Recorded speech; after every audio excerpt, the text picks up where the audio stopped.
talking trash. They're all gonna laugh at The evil is free. you! In her soul, she's as common as dirt! Hello. Cinema de Merde.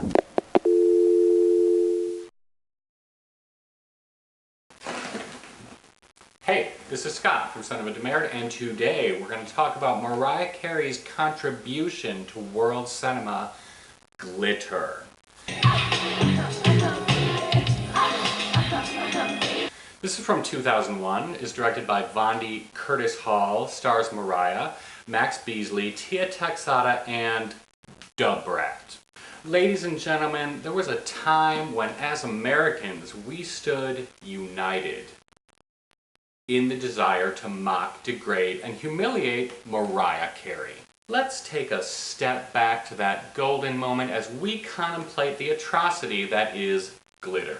Now, this videocast contains some bad words and adult language, so if you have kids around or you're at work or something, you want to put your headphones on now.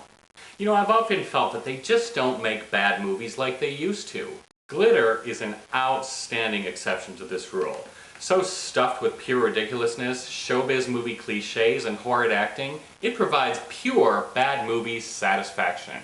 Mariah assuages the complex and multi-layered role of Billy Frank, ripped from the maternal breast at the tender age of 13 and thrown into an orphanage where she meets her crew of multi-ethnic buddies. Anyway, let's discuss this movie as it appears on screen, as a disparate bunch of seemingly unrelated fragments. The whole opening where Mariah sings, her mother burns the house down, and little Mariah is sent off to the orphanage is wonderful for its pure obliviousness to its own cliches.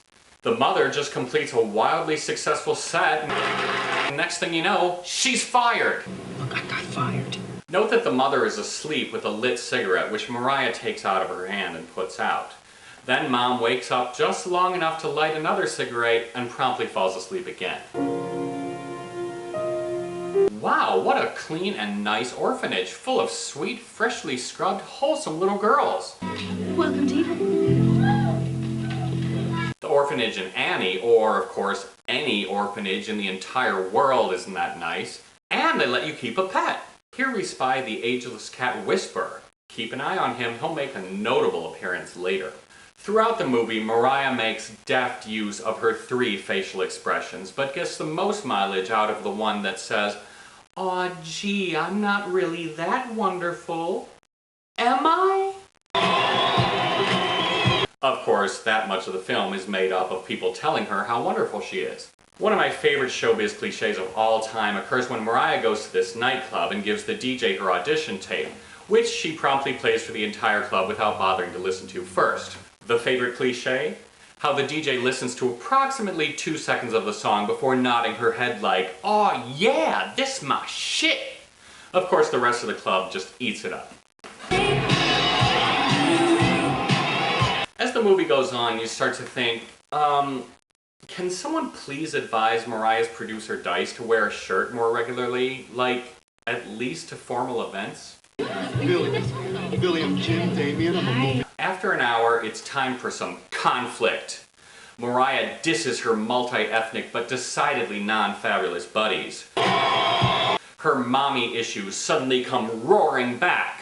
Her sick producer is being shunted aside on her sprint to fame. Soon Mariah takes up with another producer played by sex addict Eric Benet.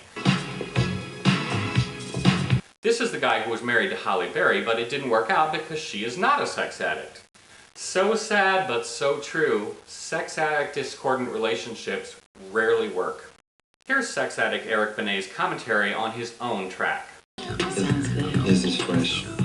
This is fresh.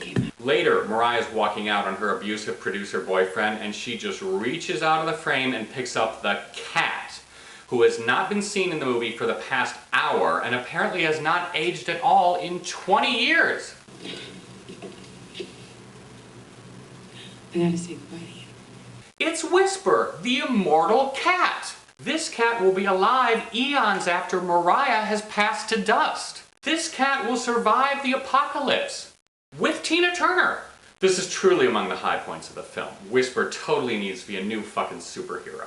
Anyway, it is astonishing how Mariah has studio time, shoots a video, and headlines at Madison Square Garden without ever appearing to release an album or single. Turns out that deep down inside, Mariah just misses her mommy. I was totally hoping she'd get hooked on meth and end up doing some Jennifer Connelly shit like out of the end of Requiem for a Dream, and end up in the gutter begging to get blowjobs for $3.37, but I guess we'll have to wait for the Whitney story for that one. Terrence Howard, now famous, is on hand. Yeah, just for the backup. So we have a former boyfriend who the main character owes all her fame to, but he is like so last Wednesday and we have to get rid of him somehow.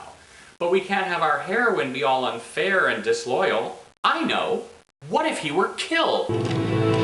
Moments after learning of her boyfriend's death, Mariah takes to the stage to deliver some of her keen insight. Don't ever take anybody for granted.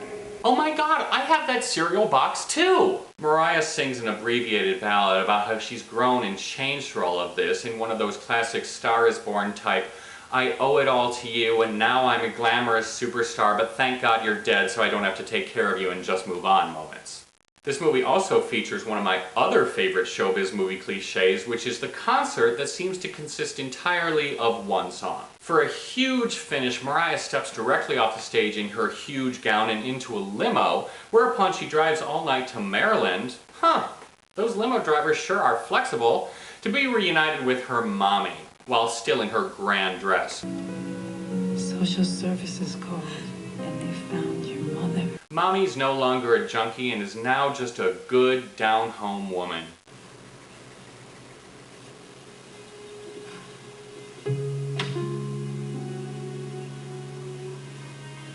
We pan up during the majestic final shot to the vast expanse of trees and fields beyond. Ah yes, a symbolic return to nature.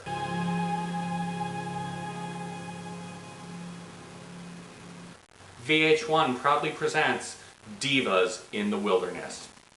You are safe in planning a whole party around this achievement in film, as it will not disappoint on any count. One of my great regrets in life is not seeing this on opening night when the theater would have been full of people all there to laugh at Mariah. And of course a bunch of really pissed off 13-year-old girls. Once more, this is Scott from Cinema to Merde, where you'll find lots of other reviews and movies and podcasts and videocasts and funny stuff and links and pictures and, you know, whatnot.